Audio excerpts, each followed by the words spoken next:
18वीं सदी में जब नूरी नसीर ख़ान मुख्तलिफ़ कबाइल के साथ एक बहुत बड़े फ़ौजी मार्का पे निकले तो वहाँ उन्हें एक बहुत बड़े लश्कर का सामना हुआ।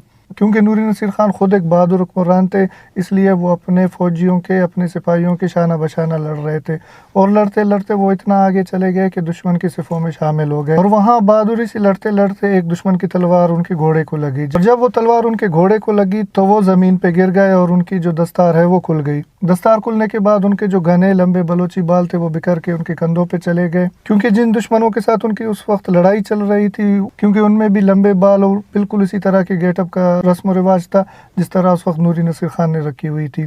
और जब एक दुश्मन का सिपाही उन पे हमला आवर होने लगे तो दूसरी तरफ से एक साथी ने आवाज़ लगाई कि इसे ना मारो, ये तो अपना बंदा लग रहा है। की वजह से उसने नूरी नसीर ख़ान पे हमला आवर होने को तर्क कर दिया और नूरी नसीर ख़ान अपने खेमे में चले गए। बाद में जब जंग अपने इख्तिताम पर पहुंची, जब बाकी बलोच सरदार नूरी नसीर ख़ान से मिलने के लिए उनके खेमे में गए तो क्या देखते हैं कि उन्होंने एक नाई को बुला के अपने बाल कटवा रहे थे।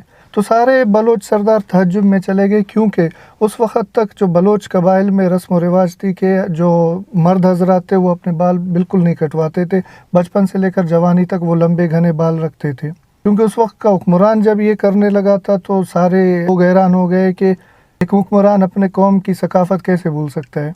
पूछने पर नूरी नसीर ख़ान ने उन सबको ये जवाब दिया कि आज इन लंबे बालों की वजह से मुझे दुश्मन अपने सिफ़ों में समझने लगे, जिसकी वजह से मैं शहादत के आला दर्जे से महरूम रह गया।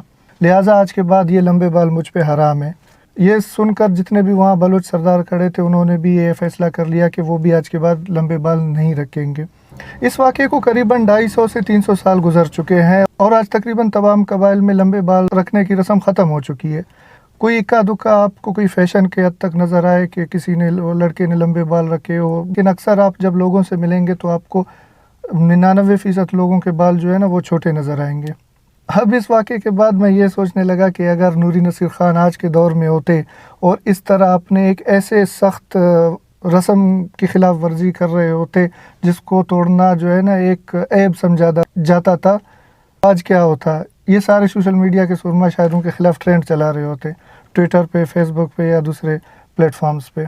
तो कहने का ये मकसद है कि दुनिया में जितने भी सकाफ़तें हैं वो वक्त के साथ साथ एक इर्तिका से गुज़रती है। आज हम जो सकाफ़त अपनाए हुए हैं ज़रूरी नहीं है आज से 500,000 साल पहले बिल्कुल इसी शक्ल में ये सकाफ़त मौजूद हुई हो। वक्त के साथ साथ इसमें चेंजिंग्स आते हैं, हालात के मुताबिक, दौर के मुताबिक।